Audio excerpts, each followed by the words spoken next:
Paz e graça do Senhor e Salvador Jesus Cristo, amém?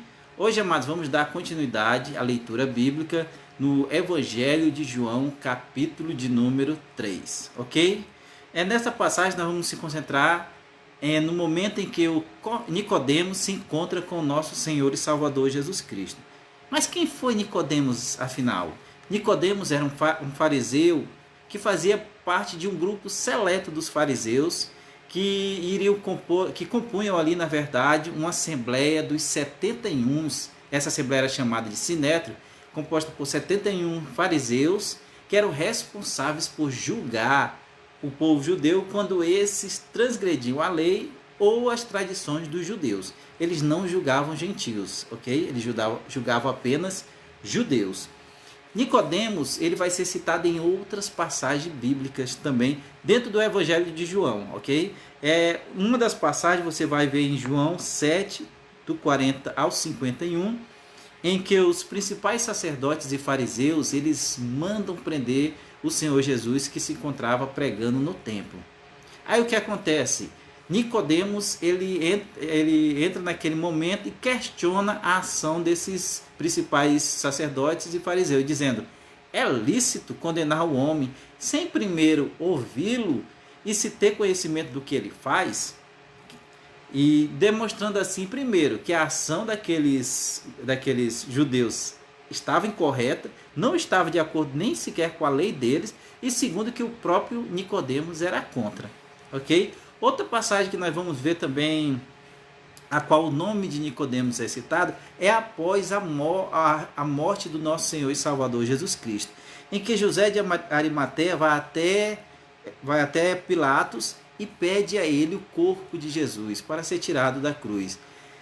Nicodemos participa levando substâncias as quais eles preparam o corpo de Cristo e colocam no sepulcro. Ok? Então são essas passagens aí que nós vamos ouvir falar de Nicodemos. Neste momento ele vai se encontrar de noite com o Senhor e Salvador Jesus Cristo. Por quê e o que ele queria e o que o Senhor Jesus Cristo disse a ele, nós vamos ver do capítulo 3 de João para frente. Amém? Olha aí na sua Bíblia, João capítulo de número 3, versículo de número 1. Havia entre os fariseus um homem chamado Nicodemos.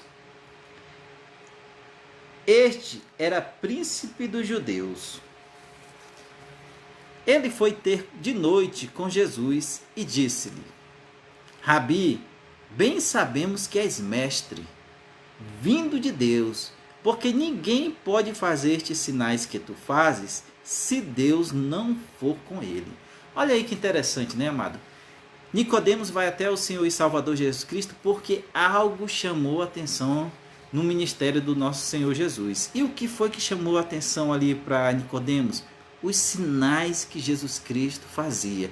Após a transformação da água em vinho, o nosso Senhor Jesus Cristo começou a operar vários milagres, dando vários sinais de que nós já vimos que esses sinais era a comprovação de que ele era o Messias escolhido. Ele era o Messias que verdadeiramente Israel deveria esperar.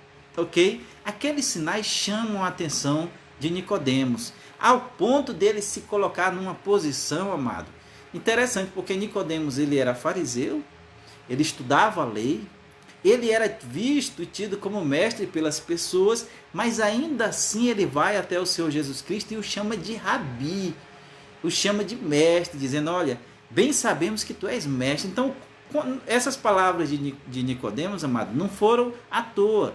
Ele estava se colocando ali numa situação de querer aprender com o Senhor Jesus Cristo. Mas por que ele queria aprender com o Senhor Jesus? Como a gente já disse, ele era um estudioso da Bíblia. Ele tinha essa sede de conhecimento, não é verdade? E aqueles sinais mostraram para ele, pelo menos, que aquele homem era um homem vindo da parte de Deus. E que com certeza ele tinha grandes revelações do alto, coisas grandes, a qual Nicodemos queria este conhecimento. Ele queria esse conhecimento de alguém que ele estava vendo aqueles sinais.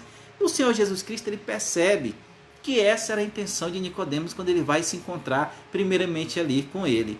E já corta ele de primeira ali, porque ele sabia o que ele queria, o conhecimento, coisas do alto. mas o que Nicodemos queria, ele não ia conseguir obter naquela posição espiritual que ele se encontrava. Ele precisava passar por uma transformação, ok? E é o que o Senhor Jesus Cristo vai dizer já em seguida, já cortando as palavras de Nicodemos ali. Olha o que é que o Senhor Jesus Cristo diz no versículo de número 3. Jesus respondeu e disse-lhe: na verdade te digo, que aquele que não nascer de novo não pode ver o reino de Deus. Olha aí, já cortou Nicodemos aí na alta, como a gente pode dizer hoje, né? Já cortou de primeira. Disse: Nicodemos, se você não nascer de novo, quem não nascer de novo não pode ver o reino de Deus. Ele estava dizendo aí, do jeito que tu está, na posição espiritual em que tu se encontra, tu não vai poder ver o reino de Deus. E ver o reino de Deus, amado, não significa ver o reino do céu, ter uma revelação, uma visão do céu nesse sentido, ok? Pelo contrário, o Senhor Jesus Cristo, ele falou lá em Mateus, vamos ver se é Mateus mesmo, o reino de Deus, e Lucas, o Senhor Jesus Cristo disse assim, quando interrogado pelos fariseus, quando viria o reino de Deus? Lá em Lucas 17, do 20 ao 21. Ele disse assim, ó, o reino de Deus, ele não vai vir de visível aparência, não é algo visível que você vai ver com os olhos. Este reino de Deus que ele está se referindo, ok? Que não é o céu. E nem dirão, eis aqui ou eis ali. Não dirão, o reino de Deus ele está aqui ou ele vai estar em tal canto. Não é referente ao lugar, não é visível e nem é um lugar. Ele diz para os fariseus ali, porque o reino de Deus está entre vós. Algumas traduções dizem dentro de vós, mas as melhores e mais antigas dizem o reino de Deus está dentro de vós. Ok? E Paulo ele vai acrescentar, lá em lá em Romanos 14, 17, Paulo ele vai acrescentar ainda mais, dizendo assim, o reino de Deus, Romanos 14, 17, não é comida e nem é bebida, é justiça, paz e alegria no Espírito Santo. Ok, amados? Então, o que o Senhor Jesus estava dizendo ali para Nicodemos? Que o reino de Deus, entrar no reino de Deus, é na verdade quando você passa a viver segundo a vontade do Pai. É a vontade de Deus que nos alcança. Quando ele estava ensinando aos discípulos a oração do Pai Nosso, ele disse, ó, Pai, venha a nós o teu reino e seja feita a tua vontade. O que significa o reino de Deus? Esse reino de Deus que não verá invisível aparência, nem dirão estão aqui ou estão ali, e que a justiça, paz e alegria no Espírito Santo é a vontade de Deus que nos alcança. Venha a nós o teu reino. Esse reino que nos alcança, que o Senhor Jesus diz, seja feito a tua vontade. Ok? Então o que é que o Senhor Jesus Cristo estava dizendo ali para Nicodemos já de início?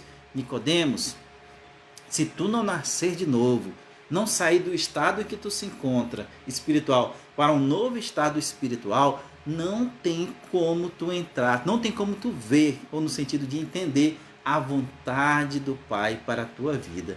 Ok? É isso que o Senhor Jesus Cristo estava dizendo ali para Nicodemos. Versículo de número, nós partimos aqui do 3, versículo de número 4. Disse-lhe Nicodemos, aí Nicodemos diz para o Senhor Jesus Cristo, como pode um homem nascer de novo sendo velho? Como pode um homem nascer de novo sendo velho? Pode porventura tornar a entrar no ventre de sua mãe e nascer?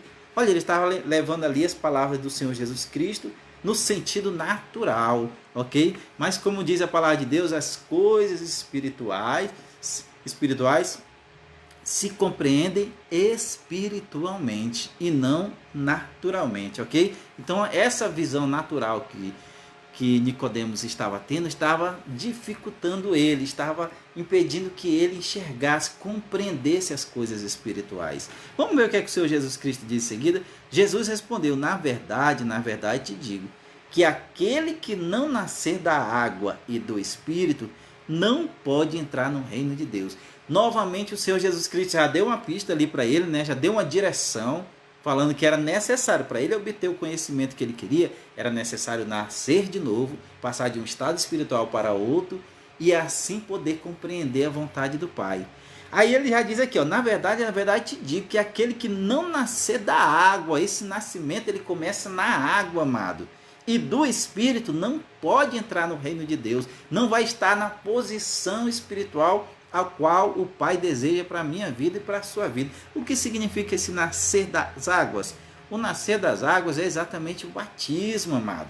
Glória a Deus. Lá em Mateus, capítulo de número 3, versículo de número 6, demonstra que as pessoas iam até João Batista. E ali elas ouviram aquela pregação do arrependei-vos, porque é chegado a vós o reino de Deus. Ou seja, a vontade do Pai é alcançar, é chegada a vocês. Se arrependam, mudem de atitude. E o que é que as pessoas faziam? Elas confessavam seus pecados. Lá em Mateus, capítulo 3, versículo 6, diz que as pessoas mergulhavam nas águas confessando os seus pecados. Olha aí, glória a Deus, você está entendendo? O primeiro passo para o nascer de novo, amado, começa no quê? No arrependimento. O que foi que o João Batista disse para aquelas pessoas? Disse para os fariseus que tinham ido lá também: produzis, pois, frutos dignos de arrependimento.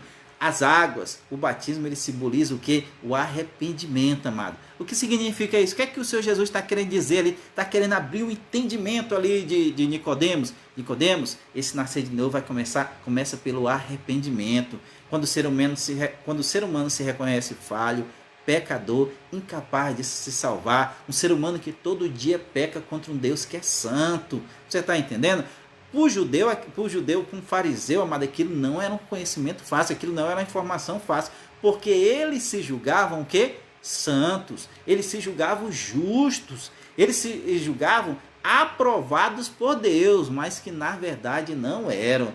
Na verdade eles não estavam nessa posição, nem de santo, nem de justo, e muito menos de aprovado por Deus. Então o Senhor Jesus já está esclarecendo ali para Nicodemos: Nicodemos, te digo que aquele que não nascer da água, que simboliza o arrependimento, e do Espírito, quando a pessoa se arrepende, amado, que reconhece que é pecador, o Espírito Santo, que vendo na pessoa o desejo que ela tem de estar bem com Deus, de ter os seus pecados pagos, de estar bem com Deus, vai revelar para essa pessoa o que Cristo fez na cruz do Calvário, que é a nossa única fonte de justificação. Esse é o processo do novo nascimento que o Senhor Jesus Cristo está explicando ali para Nicodemos, ok? Olha o que é que ele diz assim: na verdade, versículo 5, na verdade te digo, aquele que não nascer da água e do Espírito não pode entrar no reino de Deus. Não tem como ele estar na posição espiritual que o Pai quer, ou seja, ele está na posição da vontade do Pai,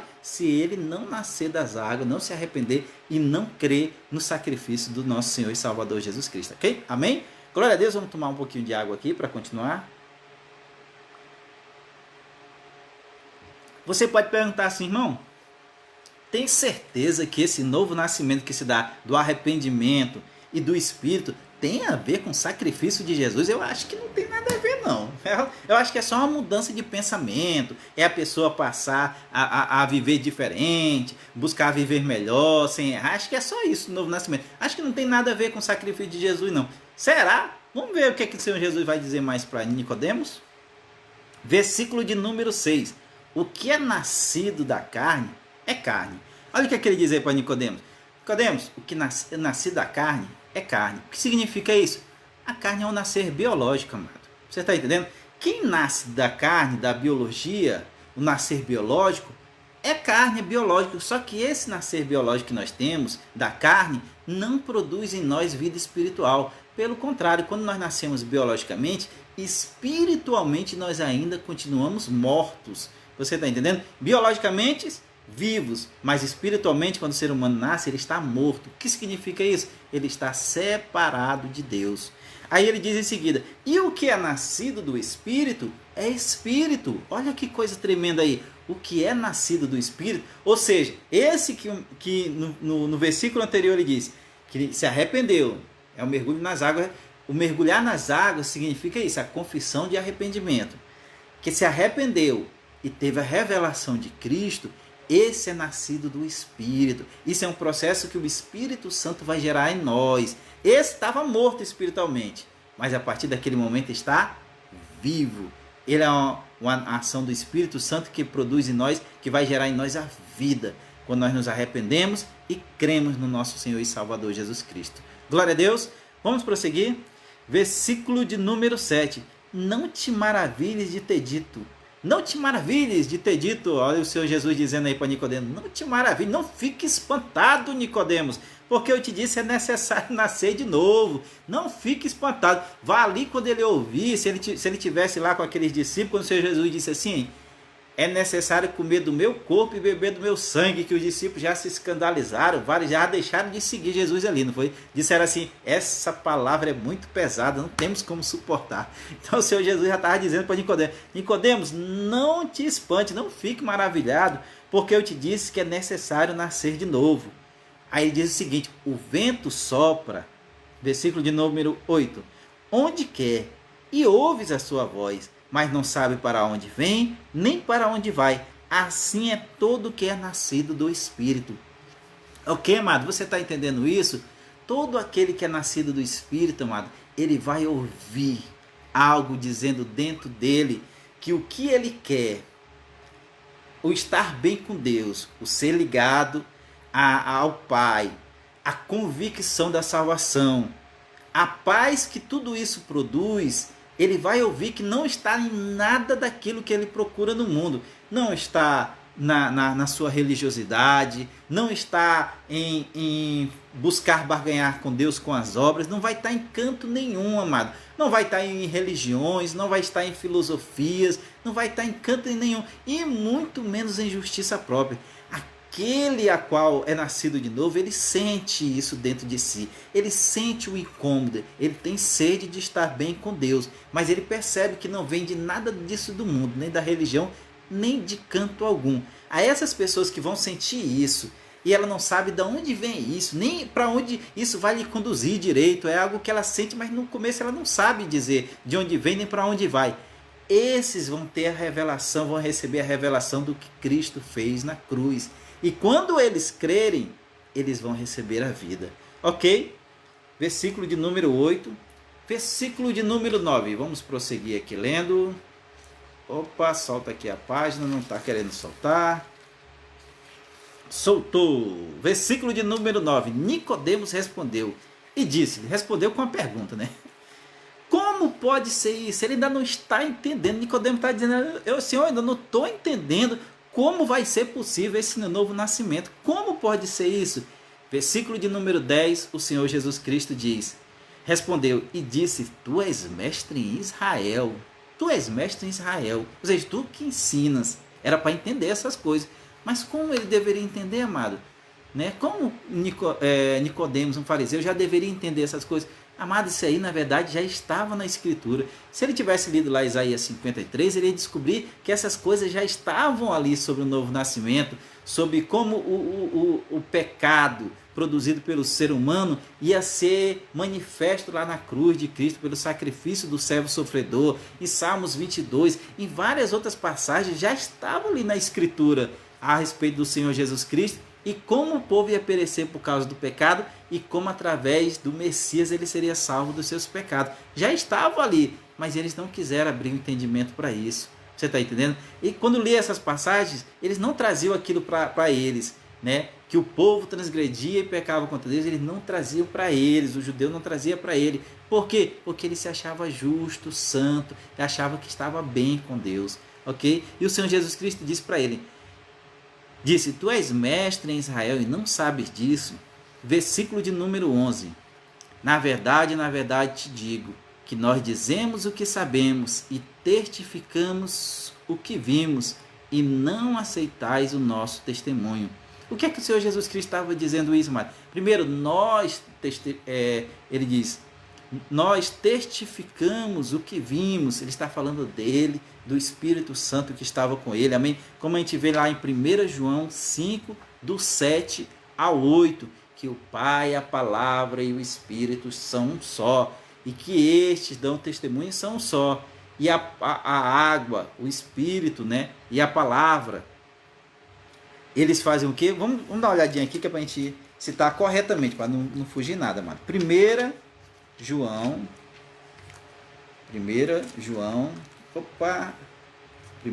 isso. Encontrei aqui, 1 João 5, do 8, aqui. E três são os que testificam na terra: o Espírito, a água e o sangue. E estes três concordam em um. Versículo de número 7, vamos ler. Porque três são os que testificam no céu: o Pai, a Palavra e o Espírito Santo. E estes três são um. Glória a Deus. Aí em seguida vem o 8, que eu li primeiro, mas vamos ler agora. E os três são os que testificam na terra: a água, ou o Espírito, e a água e o sangue. E os três são unânimes entre si. Você está entendendo? É isso que o Senhor Jesus está dizendo. Nós testificamos o que vimos. E esse testemunho, amado, não foi dado somente quando o Senhor Jesus Cristo estava na terra, não. O testemunho, como eu disse, já estava lá na Escritura, já estava. A Escritura toda do Antigo Testamento, ela é voltada para Cristo. Tanto é que quando ele ressuscita, ele mostra para os discípulos na Escritura, e a Escritura era o Antigo Testamento, que tudo que aconteceu com ele era conforme estava escrito. E Jesus respondeu e disse: Tu és mestre em Israel e não sabe disso? Na verdade te digo que nós dizemos o que sabemos e testificamos o que vimos, e não aceitais o nosso testemunho. Ok? Versículo de número 12. Se vos falei das coisas terrestres e não credes, como creais se vos falar da celestial? Lembra que a gente falou que Nicodemos tinha ido lá buscando conhecimento do alto, conhecimentos grandes, conhecimentos profundos? Você está entendendo? E o Senhor Jesus está dizendo: se eu falar das coisas da terra e você não crê, daquilo que está acontecendo aqui, das coisas que são reveladas a nível desse mundo, quanto mais se eu falar das coisas que estão no céu, revelar das coisas que estão no alto. Você está entendendo? Que na verdade eram conhecimentos muito maiores que talvez a nossa mente nem consiga compreender, né? Como disse Paulo quando subiu ao terceiro céu, disse: conheci coisas que ao homem não é lícito conhecer. Você está entendendo? Vamos lá em seguida, versículo de número 13. Ora, ninguém subiu ao céu senão o que desceu do céu, o Filho do Homem que está no céu. Você está entendendo, amado? O Senhor Jesus disse: eu vou falar para vocês, e eu vou falar para você, Nicodemos, e eu sou a pessoa apta a falar para você, porque eu trouxe essa revelação. Aquilo que eu estou te falando, aquilo que eu estou dizendo, não veio da terra, eu trouxe diretamente do céu. Você está entendendo? Porque Jesus Cristo foi o único que veio de lá do céu, aptos, 100% apto naquele momento para falar, para nos revelar qual era a vontade do Pai para nossas vidas. Ok? Isso a gente vê que, por exemplo, essa revelação que ele vai dizer, que vai ser a respeito da sua morte, da sua crucificação, já estava lá, já estava revelada, já estava, como é que se diz? É um projeto que já estava no alto desde a fundação do mundo. Você pode ler isso lá em Apocalipse 13, 8, que Jesus Cristo era o Cordeiro morto, ou seja, esse Cristo já era o projeto da morte de Jesus Cristo, como um ato pelo qual nós poderíamos ser salvos. É um projeto feito por Deus desde a fundação do mundo.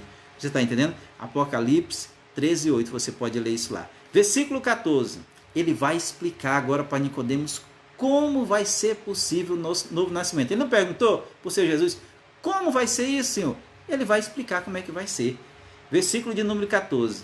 E como Moisés levantou a serpente no deserto, assim importa que o Filho do Homem seja levantado, para que todo aquele que nele crê não pereça, mas tenha a vida eterna. Aí o Senhor Jesus Cristo vai falar para Nicodemos como vai ser possível esse novo nascimento.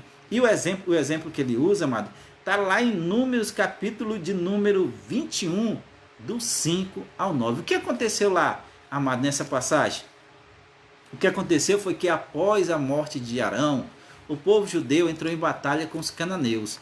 Perdeu a primeira batalha, clamou ao Senhor e venceu a segunda batalha. Em seguida, o povo continua a sua caminhada no deserto e começa a reclamar, amados. Porque eles diziam: nós não temos pão, nós estamos nesse deserto, não temos pão, não temos água, para que o Senhor nos dá? Além de reclamar que não tinha pão e nem tinha água, que na verdade tinha água, né? Porque senão como é que eles iam viver sem tomar água? Mas além de reclamar que não tinha pão, que não tinha água, ainda estava reclamando, dizendo que já estava enjoado de comer o maná. Amados, que o povo não tivesse satisfeito ali, tivesse querendo comer algo diferente, essas coisas, isso aí, não vejo aí que o problema era esse. O problema é a forma ingrata como ele se manifestou. Começou a reclamar, falar contra Moisés, falar contra Deus, que tinha trazido eles lá, era para morrer naquele deserto. Você tá entendendo? Começaram a murmurar e a reclamar, demonstrando uma total ingratidão. Você está entendendo? Aí o que acontece? Deus se aborrece com aquele povo e envia serpentes ardentes. Outras traduções dizem serpentes abrasadoras, que começaram a morder, começaram a picar o povo, e várias das pessoas começaram a morrer. Ao perceber isso, ao ver isso, o povo vai e se arrepende. Rapaz, nós pecamos contra Moisés e pecamos contra Deus. Você está entendendo? Começou a pesar, e eles foram e clamaram a Moisés: Moisés, pecamos contra ti e contra Deus. Clama a Deus por nós, clama ao nosso favor. E Moisés faz isso e clama ao Pai em favor do povo. E o que é que Deus disse para Moisés fazer nessa passagem? Diz para ele fazer uma serpente de metal e colocar numa arte, uma vara, mas colocar lá numa vara pendurada.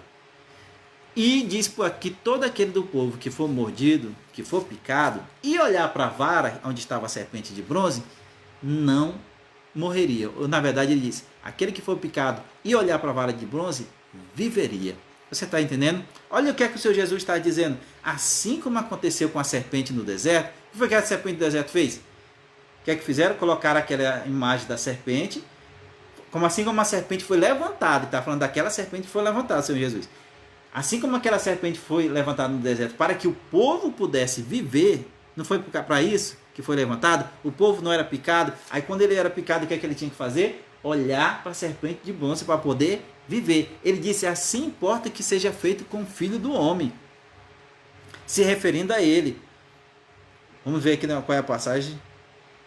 Versículo 14. Assim importa que o Filho do Homem seja levantado. Aonde Cristo foi levantado, amados? Não foi lá na cruz?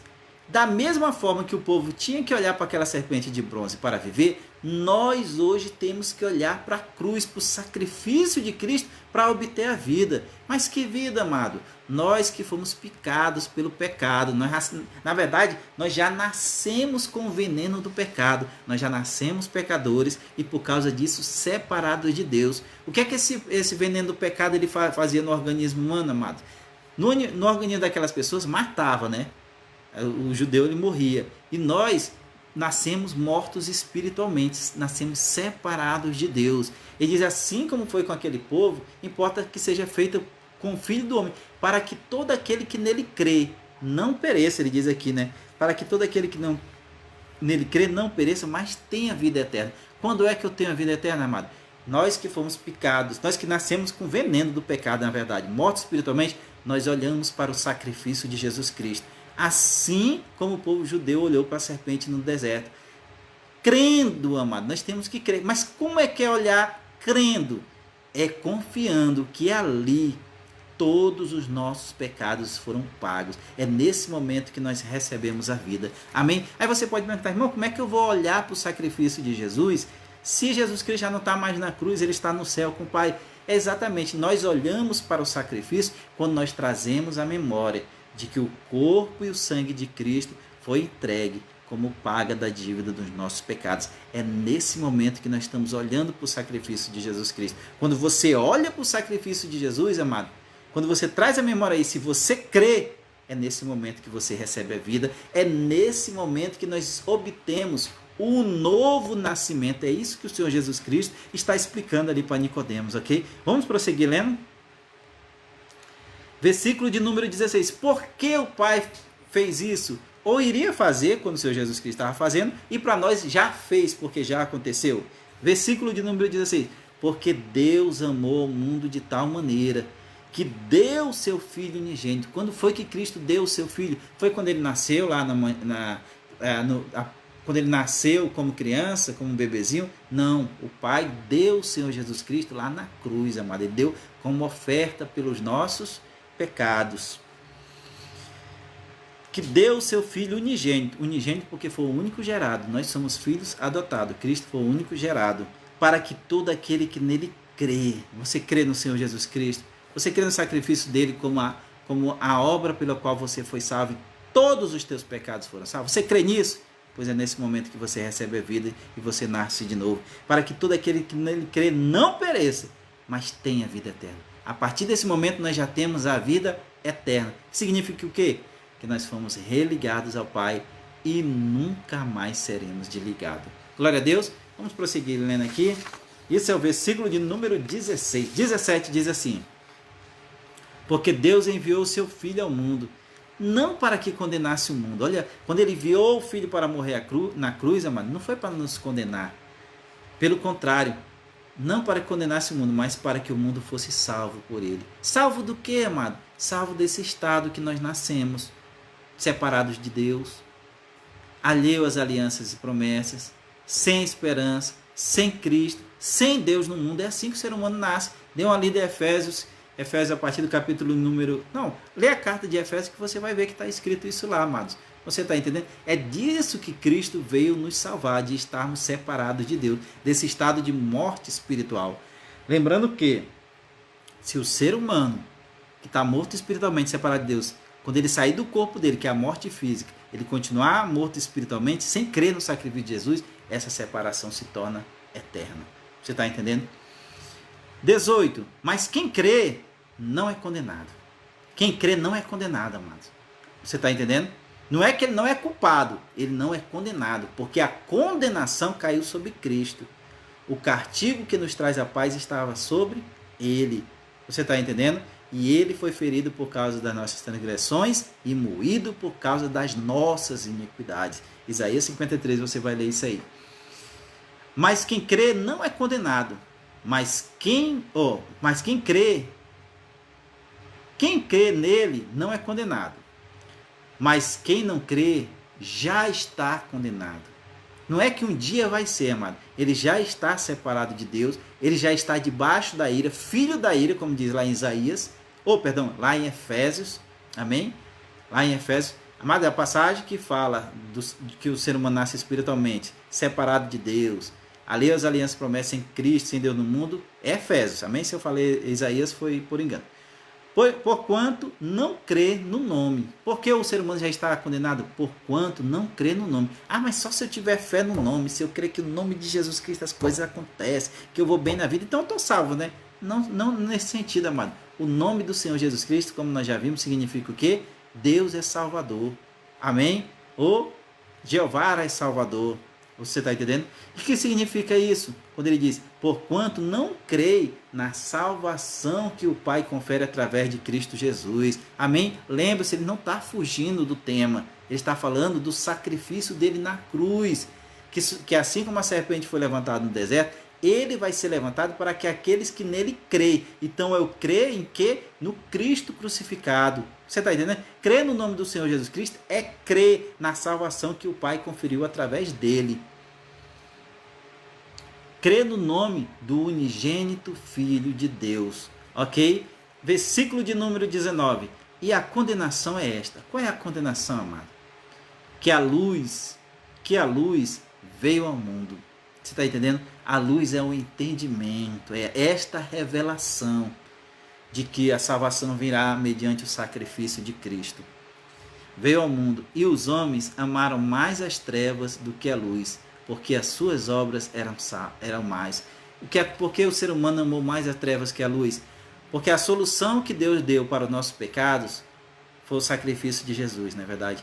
Mas para que eu receba o benefício que foi gerado lá naquela cruz, eu tenho que primeiro me arrepender. Não é verdade? Eu me arrependo. Confesso. Faço que nem aquelas pessoas que iam para João Batista. Mergulho confessando os pecados. E reconheço que não posso ser salvo pelas minhas obras. Aí o que acontece? Quando a gente diz salvo pelas obras, amado, é salvo pelo esforço próprio. Aí o que acontece? A partir desse momento eu passo a crer no sacrifício de Jesus como a solução para pagar todos os meus pecados. Você está entendendo? Só que muitos não querem se arrepender, porque se arrepender vai significar o quê? Abrir mão daqueles pecados, ou pelo menos passar a renunciar, ver aquele pecado como ruim, não querer mais, ainda que muitas vezes a gente peque involuntariamente, mas como disse Paulo, é o pecado que não quero, né? Ainda que ocorra isso, amado, mas ele passa a não querer mais o pecado. Só que as pessoas amam as suas práticas pecaminosas. Amam o quê? Amam os prazeres produzidos no pecado. Elas amam essas coisas. outros. Não é a questão desse pecado em si, mas o pecado de não crer em Deus, do pecado do amor à justiça própria. Elas são tão orgulhosas das suas obras, amado, da sua justiça própria, que ela não aceita que a salvação venha única e exclusivamente pelo sacrifício de Cristo. Ela não aceita, amado, de forma alguma. Você está entendendo? Ela é salva pelo que ela faz. E detalhe, quem não fizer igual a ela está condenado. Ainda tem essa questão também. Aquela pessoa que crê na justiça própria, ela é desse jeito. Você está entendendo? Por isso elas fogem da cruz. Porque quando a gente olha para a cruz, amado, quando a gente olha para a cruz, a gente reconhece que Cristo passou por tudo aquilo por causa dos nossos pecados. Ao invés de você se sentir, se julgar santo, justo, você vai observar em você mesmo que você é o quê? Falho e pecador. Você está entendendo? Porque ele foi moído por causa das nossas transgressões e ferido por causa das nossas iniquidades. Você está entendendo isso? Versículo de número 20. Porque todo aquele que faz o mal odeia a luz. Ele não quer. Você sabia que até religioso, quando a gente vai pregar, muitos religiosos, quando a gente vai pregar a respeito do sacrifício de Jesus Cristo, que ele foi morto por causa dos nossos pecados, todos nós somos falhos e pecadores, tem religioso que se aborrece, amado. Não, ele não aceita, ele diz, não, eu não sou ruim assim não, eu não sou tão ruim assim não, eu sou uma pessoa boa. Deus ele ia dar um jeito de me salvar, eu sou uma pessoa boa, eu não mereço não a condenação, eu não mereço por causa dos meus pecados condenação, eu nem mereço o inferno. Ela não se acha merecedora da condenação nem do inferno, porque ela se julga uma pessoa boa. Você entendeu? O religioso ele fica aborrecido quando ele olha para a cruz de Cristo e percebe que é por causa também dos seus pecados que Cristo morreu ali, amado. Ela não aceita, eles odeiam. Não vou dizer que odeio, mas eles fogem da cruz de Cristo. Porque olhar para a cruz de Cristo é encarar o quanto nós somos falhos e pecadores. Você está entendendo? Vamos continuar lendo? Todo aquele que nele... Opa, deixa eu ver se é aqui mesmo. Porque todo aquele que nele que faz o mal odeia a luz. Versículo número 20. E não vem para a luz. Ele não vai. Jesus está explicando isso para Nicodemos. Para que as suas obras não sejam reprovadas. Você está entendendo agora o que eu estou falando, amado? Para que as suas obras não sejam reprovadas. Quem tem justiça própria, que começa a olhar para Cristo, para o sacrifício, e percebe que ali, a causa daquele ali são os seus pecados, amado, toda essa justiça própria que o ser humano tem cai por terra. É reprovada. Você está entendendo? Aí ele começa a perceber, não, Senhor, verdadeiramente eu sou salvo pelo teu sacrifício, 100% pelo teu sacrifício. Mas, versículo 21, mas quem pratica a verdade vem para a luz. O que significa o que pratica a verdade? É só lembrar das pessoas que até João Batista se reconheceu falhas e pecadores e eram batizadas confessando seus pecados. Amados, quem pratica a verdade não tem medo de olhar para o sacrifício de Jesus Cristo. Ele não tem medo de trazer à memória o sacrifício de Jesus e dizer assim, a culpa foi minha. Foi os meus pecados que geraram aquilo ali. Ele não tem medo. Você está entendendo? Não tem medo. Pelo contrário, ele encara de frente essa realidade. Mas quem pratica a verdade vem para a luz, a fim de que as suas obras sejam manifestas. E são manifestas, amados. Você está entendendo? E são reveladas. Tudo, a luz de Cristo, ela não vai revelar coisas boas dentro de nós, não. Ela vai revelar tudo que tem de errado dentro de nós. A luz, ela mostra isso. Tudo que está escondido por causa das trevas da mente, da consciência. Porque são feitas em Deus. E esse processo é feito em Deus. Esse processo é feito segundo a vontade do Pai. É isso que o Senhor Jesus Cristo está explicando ali para Nicodemos, o que é o novo nascimento e como vai ser possível o novo nascimento. Como é possível o novo nascimento, amado? A partir do primeiro passo é o arrependimento. Para nós nos arrependemos de pecar contra um Deus que é santo todos os dias, através de palavras, através de pensamento, através de atos, através da nossa religiosidade, através da nossa arrogância, através da nossa falta de amor. Você está entendendo? Todos os dias nós pecamos contra um Deus que é santo. Em seguida, sabendo que nós, seres humanos, não vamos nunca deixar de pecar enquanto estivermos neste corpo, amado. Como disse Paulo, não faço o bem que quero, mas o mal que não quero. Mas é o que não queremos. Você está entendendo? Sabendo que por causa disso a salvação é impossível para nós, como disse o Senhor Jesus, o seu discípulo, após o jovem rico ir embora, ao ser humano era impossível, aí nós passamos a crer em quê? Na solução. A solução para tudo isso foi Cristo, lá na cruz do Calvário. Quando nós olhamos para a cruz de Cristo, quando nós cremos que ali nossos pecados foram perdoados, nós passamos da morte para a vida. Eis que aí é o novo nascimento. É isso que o Senhor Jesus Cristo está ensinando para Nicodemos e que o Espírito Santo traz esse entendimento para nós também nesse dia, em nome de Jesus. Amém? Glória a Deus. Obrigado em nome do Senhor Jesus Cristo. Agradeço a Deus primeiro por essa oportunidade, por cada vida que Ele preparou para ouvir esta ministração, que é a possibilidade que Ele nos confere de participar do projeto salvador dele. Glória a Deus. Agradeço e até a próxima oportunidade. Permaneça com Deus em nome de Jesus sempre. Amém? Glória a Deus. Graça e paz. Tchau.